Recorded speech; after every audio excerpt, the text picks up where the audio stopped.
All right, so just tell me your name. My name is Andre Sutton. I coach Ray Nation basketball. So how did you get into coaching? Well, when I joined the military, I got stationed in Fort Bragg, Fayetteville, North Carolina, and I got family in North Carolina. My cousin, since I was little, he had been coaching basketball, so he hit me up when he found out that I was down there. He was like, "Yo, what's up? I'm about to do another AAU thing. Are you trying to get on?"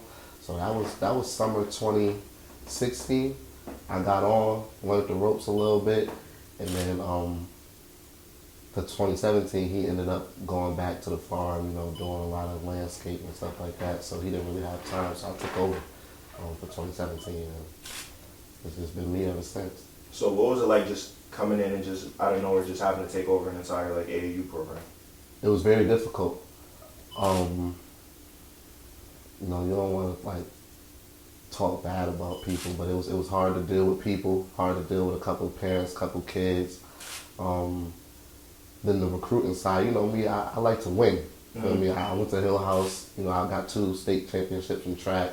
My dad is the coach at Hill House. He got rings, multiple rings. I come from a winning culture, so I'm not about to just have an AAU team with anybody who's willing to pay and then just go out on the road and get stomped out. That's not how I'm rocking. You know what I'm saying? So it was a lot of driving up and down 95 in North Carolina, man. 2 hours, sometimes 2.5 hours to see players play, let them know that I was really in their corner, get them to play with me and stuff like that.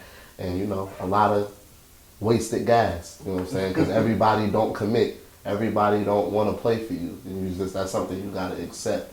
So I ended up having to coach 2 age groups during the live period, 16 and 17U. Had to drop the 15U because it was just too much. I couldn't do all 3 by myself. And running it, coaching it, everything, just being in charge of literally everything that happened to do with this was me, everything. And it was real difficult, but I learned a lot from it. So I wouldn't have changed it. So now take me, so I know AAU like it's literally like an everyday thing, especially during like the live period. Yeah. So take me through like a regular like week for you during the live period. During the live period, a regular week for me, the games would be Friday, Saturday, and Sunday. So a regular week for me would be hitting up my people at Enterprise to get the van locked down, hitting up the players and the parents to get the payments locked down for however much I was charging for that specific tournament. And then practice twice. We would try to practice that Monday and Wednesday. So getting the facility locked down, luckily because I'm Army on Fort Bragg, I was able to get a facility and a housing area on Fort Bragg. And they would shut it down for us and let us practice. So I didn't have to pay for gym time, because if that would have happened, we probably would have practiced outside. Like, that's just, I didn't have gym time money, you know what I'm saying? So, and then, and that was a hassle actually, because all the players aren't military. So they can't get through the gate without somebody who's military. So I got people meeting me at the mall, dropping their kids off at the mall, and I'm bringing their kids through the gate. You know what I'm saying? And sometimes there's multiple trips, you know what I'm saying? So it was rough, you know what I mean? A live week is rough. And then you got the actual tournament, and that's just that's a whole different element. So I say you prepare all week to get these kids to the tournament where anything could happen. Anything. And there's been situations where every kid ain't show up. There's been situations where, for whatever reason, I got to babysit my little sister, or I can't pay, or just lack of commitment from a couple, you know what I'm saying? Wanting to play with a different team hopping, all that type of stuff. My last tournament that we won, I won with 7 players, you know what I'm saying? So, and that was in the 17U division, and I had moved 4 of my 16-year-olds up. So I got 4 juniors and 4 sophomores. Playing against seniors. Playing against, or people who are the best of, best of the best. Because you got some young guys on 17U teams too, if they're good like that. But we had to get it done. However, we just had to get it from the mud, and being from New Haven, I've been used to that. So it's not really something I was scared of, something I couldn't handle. But it was rough. It was sometimes it would get stressful, sometimes it would get tedious, sometimes you want to quit, but you can't quit because there's always that 3 or 4 core players that's really down with you. And no matter how many different teammates they got to play with, no matter how, I mean, we fundraising outside in the rain, all that type of stuff. Like, and they didn't leave. And they were the ones who actually had that talent to be able to say, man, coach, I can't do this no more. I'm going to go ahead and play with them. Like, but they didn't do that. So as long as they was there, I had to be there. So how do you find those kids though? Like, how do you find that nice core that you know that you could build around? Well, I see talent differently than a lot of people, especially in North Carolina, because I'm not used to North Carolina basketball. I'm not used to North Carolina politics. I'm from Connecticut. I'm from Hill House. I'm from Cross, Hampton High, all that, like that SEC type of basketball, gritty, guard play, you know what I'm saying, rough house, tough nose, heady ball. So that's not too popular down there. Not anything against them. I'm not saying the basketball down there is soft. It's not soft at all, but it's really prospect based, you know what I'm saying? They like size, they like Potential. yeah, you know what I'm saying? Not guys who can get it done against guys that will be better than them in the future. Me personally, if you a dog, I want you. And I just picked 3 dogs. You know, the first one, a kid by the name of Reggie Walton, he came up to me and was like, yo, you coaching AAU again this year? Because he didn't have an AAU home for that summer that was coming up in 2017. And I was like, yeah, and he was like, I'm rocking with you. Because of the conversation I had with him the last summer, just a conversation. He never played for me, he never been in the gym with me, nothing. But a conversation, I guess the way I was talking to him, and kind of connected with him, and he seen me at a preseason jamboree and was like, coaching AAU? I'm like, yeah. He's like, you about to watch my game? I'm like, yeah. He was like, I'm playing for you this year. And then after that, got his number, started getting him in the gym, working him out. And then he started, you know, reaching out to a couple people, trying to find teammates and stuff. Found this boy, Reggie Rayner, 6'4", he's a sophomore. He went to a private school and reclassed. And he's a project that turned out, you know what I'm saying? You know how you got a project. Yeah, certain ones you know that you might have a yeah. diamond in the rough. Yeah. But it's a little rough that you got to get. Yeah, you know what I'm saying? Like, because he was athletic and he could shoot. You know what I'm saying? But we had to work on his form. We had to work on his ball handling. But a problem now, man. I mean, it's just believing in kids the way the kids believe in you. When it's cohesive like that, when it's together we believe in each other, that's when it get real. And then their work ethic is ridiculous. And then the third commit that I had was Brandon Murray. And at first I thought Brandon Murray was going to play with the 2 Reggies because I thought, even though he was a grade older, I thought he was young enough to play down. Turns out he wasn't young enough. So that's why I had to build the 17U, because of Brandon Murray. You want to build it around him. Yeah, because I didn't want to just say, oh, wait, we ain't going to have a 17, you can't play.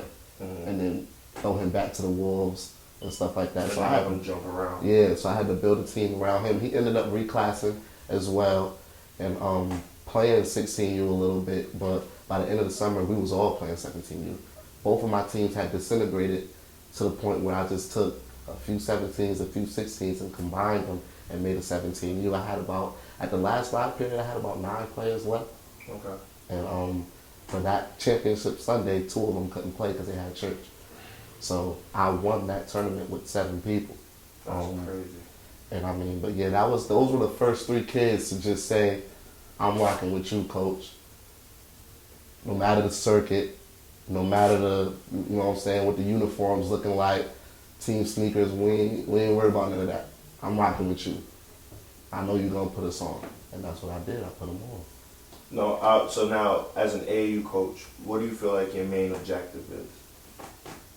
Outside of, like, just obviously winning these tournaments. Oh, for me, it ain't even about winning.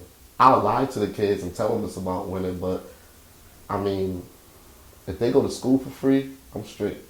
We could lose. We could come in 3rd all summer long, all spring long. We come in 3rd, 4th. If them coaches like what y'all doing and they want to pay for your education, we good. My best player, Silas Love, got a D1 scholarship offer in that last tournament that we won with just the 7. And he had a lot of other coaches that were really, really interested. So that was the high point for me. It wasn't we went 5-0 in the tournament. Nobody thought we were going to beat the team we beat. You know what I'm saying? We beat them in pool play and in the championship game.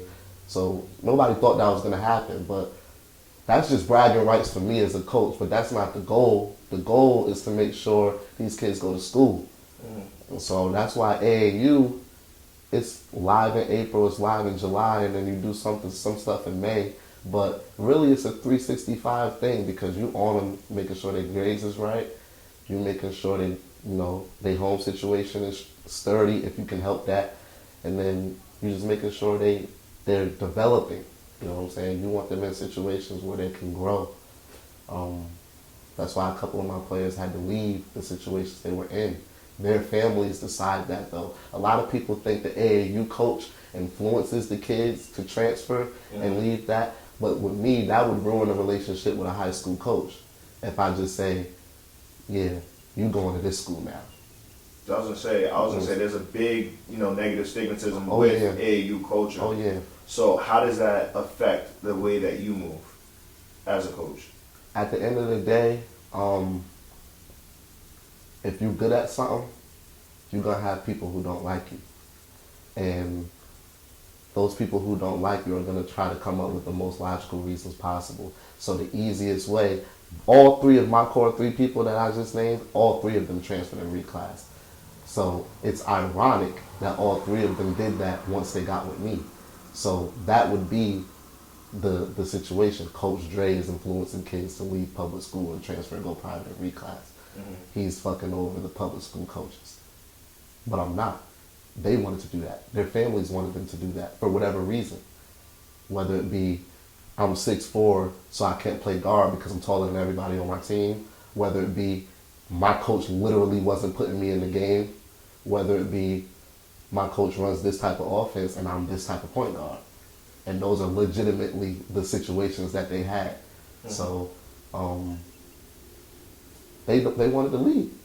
Now when you tell me you want to leave, if I can help you, I'm going to help you. That part I'm not going to lie about. You know what I'm saying? I do know some private school coaches, of course. We all down there. Yeah. It's Fayetteville. We all know the coaches. But I'm not about to just be like, well, I'm scared that your high school coach going to be mad at me, so I don't want nothing to do with it. Nah. Okay. You want to leave? You play. Okay. Well, this school going to need a point guard. This school ain't. This school you'll probably come off the bench. This school you'll probably start. What are we shopping at? Because at the end of the day, they're my kids. Like, you know what I'm saying? Those my little brothers. So I got to look out for them. No matter who else in the outside going to like me or not like me, I got to look out for them. So that's just a part of it. You know what I'm saying? It's but there's people doing it. AAU, man, there's people doing way worse stuff than helping kids transfer. You know what I'm saying? I mean, people are buying these players, literally. I was going to say, like, you talk about buying players. Adidas just got in trouble for funneling money to some programs. And now it's coming through that from the college coaches that they're aiding it. Yeah. So what is that? How does that affect you as a coach? And, how does that affect, how you deal with players now? Well, I think it's a gift and a curse. Because now I think that some of the smarter parents in basketball are going to try to shy away from those type of programs because they don't want their kids to get in trouble, which means their kids would have to do what? Play for independent AAU teams.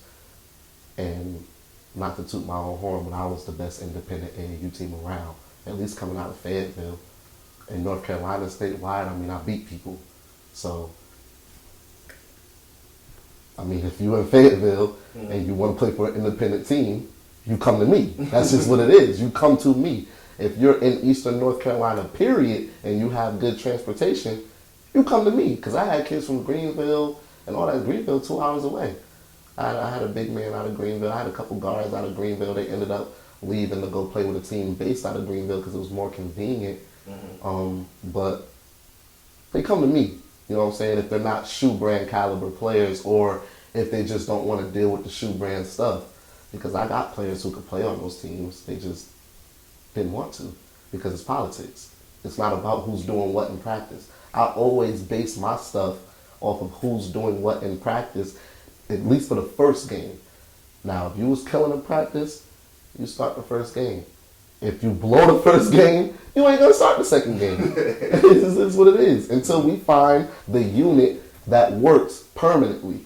And it was a process, you know what I'm saying? Because I dealt with players leaving, coming, blah, blah, blah. So, you know, but with me for recruiting wise, I'm in kids' DMs right now trying to get them to come over from bigger teams and stuff like that.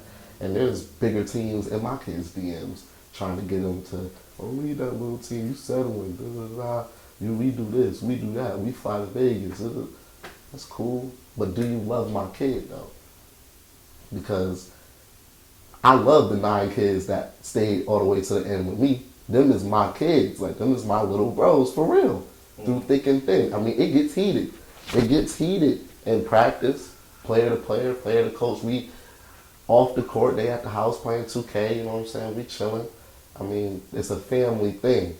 And nobody's going to look out for you the way family going to look out for you. I told one of my players straight up, they want you right now until they feel like they found a 6'4" that's better. What you going to do then? Call me? I got to make moves too. Mm-hmm. You know what I'm saying? So I'm just waiting to see what really happens. I feel like, you know, certain leagues might get shut down, certain leagues might make it through the whole FBI investigation. I don't know what's going to happen, but I don't care. I'm trying to build a team that's better than everybody. That is my goal, to be the best AAU team without a sponsor in the state of North Carolina, period. And how do you go about, like, approaching certain coaches, especially, like, college coaches, to, you know, taking your kids? It just depends on the kid's situation. If I feel like the kid is being overlooked, I'll make up a tape. Like, just recently, I made up a tape for one of my 17U point guards and sent it out. I'm realistic. I'm not, you know what I'm saying, I don't sell these kids dreams. If I feel like you're D2, from the senior stuff to D2 coaches, we're going to get you a scholarship. We're not going to reach for the stars and then I don't get any responses because I'm sending them footage of a player that can't play on their level. You know what I'm saying? I'm going to look up the level that I feel like you can play on. I'm going to find those schools. I'm going to either find their emails, I'm going to find their Twitters, I'm going to find their phone numbers, and I'm going to send your stuff out. And the ones that respond, thanks. The ones that don't respond, let's pray that you go somewhere else, play them, and bust their ass. And then I could just talk to them about it. Like, yo, sent you that kid information. Literally. I'm waiting for that to happen right now. But I had an unsigned senior that went somewhere, and I referred him to other coaches in that league. And when the lights come on, I mean, he's a dog. And they're going to have to deal with that. And then when the game is over, if he do what he's supposed to do, I'm going to call and I'm going to talk my shit. Because that's just who I am. Like, told you. Like, you didn't want to believe me, but I told you. You know what I'm saying? And that's, some coaches are good like that. Some college coaches are like, yeah, now we can trust this AAU coach because he's not just selling his kids because that's his job. He knows what he's talking about. And that's the relationship I want with college coaches. I don't want them to just think I'm bugging them just to make it seem like I'm trying to put my players on. Like, no, I'm coming at you because this kid can play for you. You know what I'm saying? Like, whether you believe me or not is up to you, but you will soon find out that this kid can play for you because we're going to school. That's just a fact. We're not doing the whole 4 years of high school basketball and then it's over with. We going to school. We hooping. So,